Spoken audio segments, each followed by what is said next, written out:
Bonjour, aujourd'hui dans cette vidéo je vais vous montrer comment on installe un évier.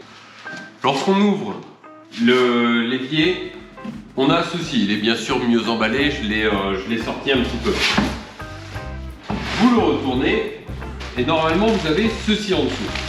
Grâce à ça vous pouvez voir directement à travers par habitude, il y aura deux trous à faire puisqu'il va y avoir ici un évier et ici il y aura le système de fermeture de vidange.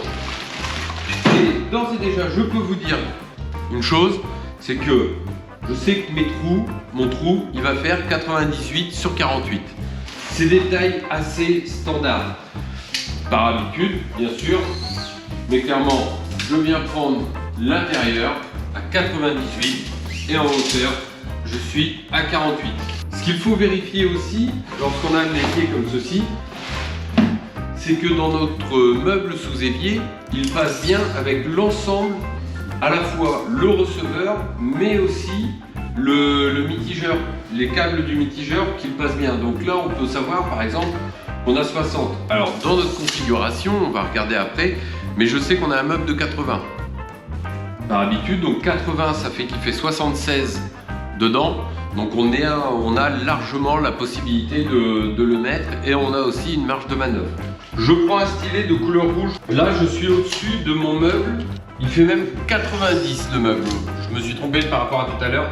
C'est pas 80 mais 90, ce qui me laisse encore plus d'aisance. Donc je viens faire un repère déjà dans un premier temps à 7 cm. Que ce soit la plaque ou l'évier, dans tous les cas, je les mets à 7 cm du bord. Il y a une explication logique et rationnelle. Mon meuble est en retrait de mon plan de travail de 5 cm, ce qui va m'amener mes façades à 3 cm, ce qui va me laisser assez de place pour pouvoir mettre les poignées sans qu'elles me gênent si jamais je frotte contre le plan de travail. Donc, je suis les 2 cm et demi de poignée, 1 cm de marge, 3 cm. Donc 2 cm de porte, j'arrive à 5 cm de profondeur. Vous voyez que là, je suis en butée. Et j'ai mes barres en dessous qui font un petit peu moins de 2 cm. Donc je viens me mettre à 7, comme ça mon évier va venir frôler et j'aurai surtout de quoi le coller. J'aurai pas besoin de modifier le meuble sous évier.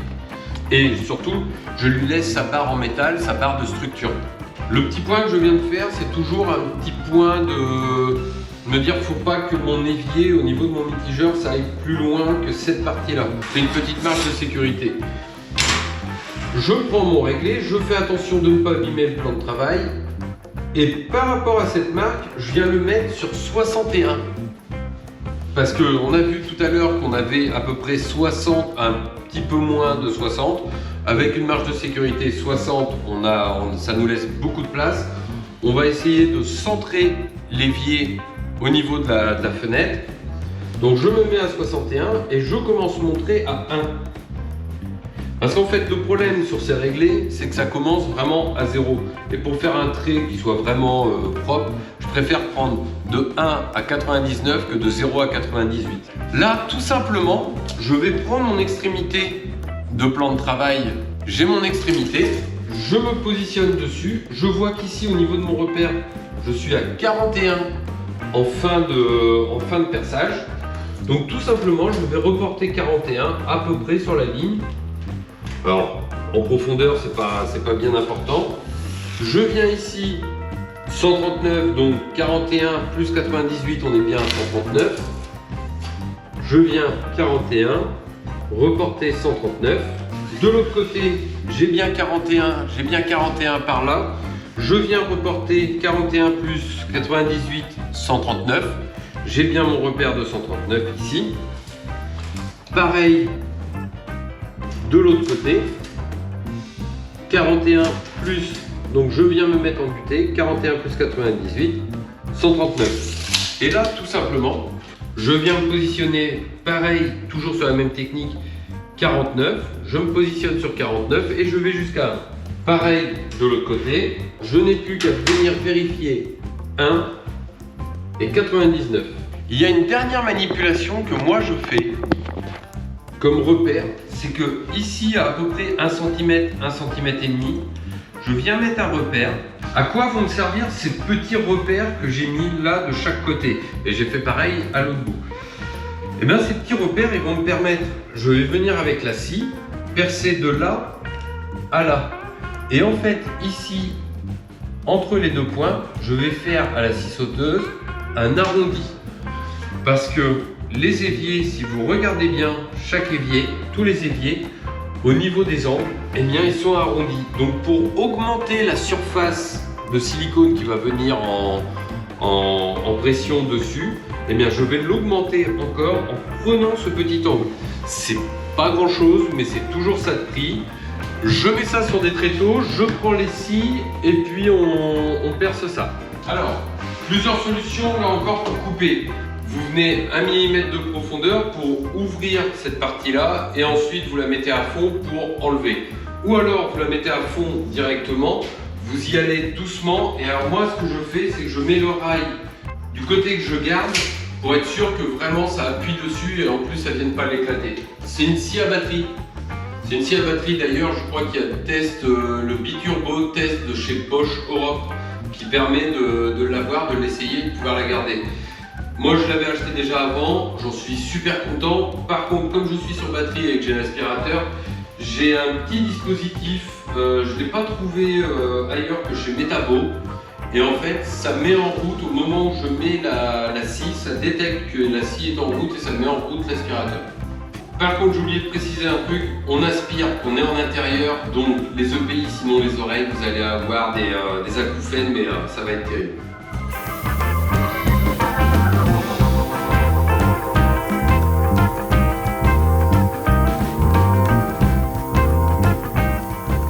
Pourquoi le rail?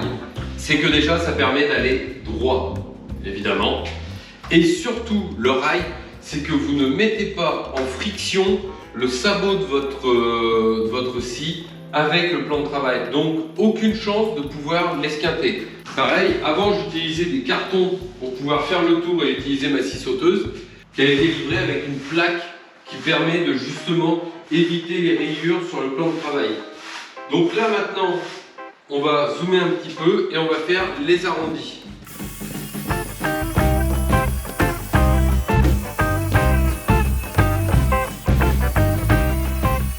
Pour la dernière, faire attention de la maintenir aussi, puisque j'ai mis un tréteau dans cette partie là-bas, et donc le poids est plus par là. Je le mets jamais au milieu, parce que comme ça on ne sait jamais de quel sens ça va tomber, alors que si je le mets que d'un côté, au moins je sais que c'est là qu'il faut que je rattrape.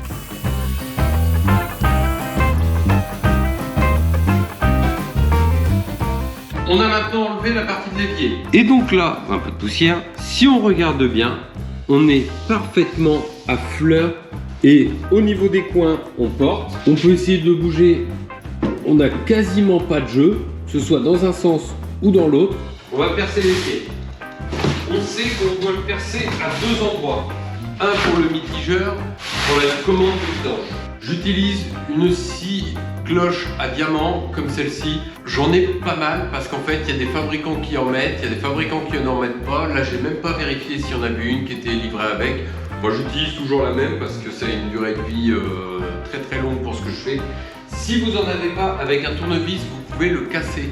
C'est préconisé, c'est même indiqué dans la notice du constructeur avec un tournevis et un marteau. Vous pouvez venir le taper de l'intérieur et le casser de manière très très propre. Ça se casse tout seul.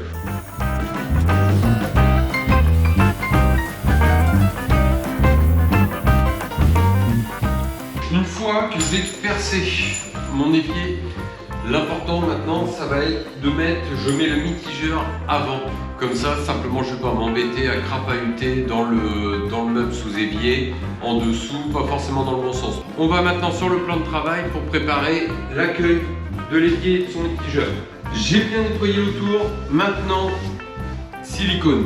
N'ayez pas peur d'en mettre, s'assurer que l'évier soit parfaitement bien collé, bien pris et étanche partout. Donc on remplit au maximum.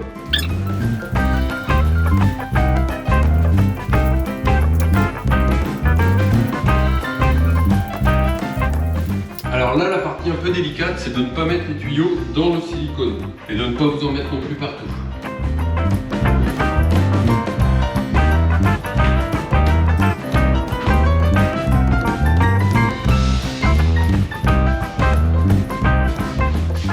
Donc là, on vient le mettre dans son emplacement. Et donc là, moi, ce que je fais, c'est que je vais le mettre en pression, de manière à vraiment être sûr qu'il colle parfaitement. Et là, je viens le forcer exprès. Donc là, avec mon étai, ça permet de mettre sous pression. Comme ça, je vais pouvoir nettoyer. Je vérifie bien sûr que mon joint est parfaitement... J'ai un bourrelet qui ressort partout autour. J'utilise ça. Donc vous voyez, c'est chez Wurtz. C'est un produit nettoyant mélaminé et stratifié. Maintenant, ce produit-là, ce genre de produit-là, on en trouve à peu près maintenant dans tous les bricots. Ça a été un peu copié et surcopié. Alors moi, j'ai toujours le même parce que, en plus, je l'achète en 5 litres et puis je remplis toujours ma bonbonne. Mais clairement, vous pouvez en trouver. Donc, n'hésitez pas à avoir le bourrelet bien apparent. On vient en mettre un petit peu sur sa cale, forcément, pour pas que celle-ci adhère. Et puis, on enlève le surplus avec la cale.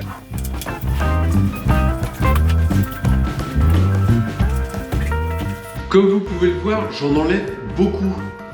J'en enlève vraiment beaucoup parce que je veux être sûr que vraiment, c'est pour ça que j'en mets énormément au départ, parce que je veux être sûr que ce soit pris partout. Je veux avoir un bourrelet partout, être sûr que mon étanchéité sera parfaite vraiment jusqu'au bout. Donc l'avantage de ce gros produit, je reviens sur le produit, l'avantage de ce gros produit, c'est que le silicone ne colle plus. Alors ne le mettez pas avant de mettre du silicone, sinon il ne va jamais adhérer à votre surface. Mais par contre, une fois que vous l'avez mis et que là on est sûr qu'il y en a partout, que le joint est bien ressorti partout, qu'on a eu le bourrelet d'excédent qui est sorti, et bien dans ces cas-là vous le mettez et le silicone ne colle plus. Maintenant je viens finir, j'en remets un petit peu et là je vais finir en appuyant beaucoup plus sur la cale de manière à vraiment enlever tout l'excédent qui dépasse. Et enfin pour finir, les petits chiffons microfibres qui doivent coûter 3 € les 10 à Brico Machin, pareil. Être sûr de nettoyer complètement l'intégralité de la surface. De manière, vous savez, qu'il n'y ait pas cette petite couche de quelques nanomètres d'épaisseur pour vraiment l'enlever, parce que c'est cette petite couche qui vient se décoller après. Donc, je veux l'enlever au maximum. Voilà. Maintenant que j'ai fini cette opération, on laisse sécher. Pendant ce temps-là, je m'attaque à brancher l'intégralité, donc brancher l'arrivée d'eau, mais brancher surtout l'évacuation d'eau. J'espère que ce tuto sur l'installation de l'évier vous aura aidé, vous aura permis de pouvoir faire votre projet vous-même et dans les meilleures conditions. Merci de m'avoir suivi et moi je vous dis à très bientôt. Ciao!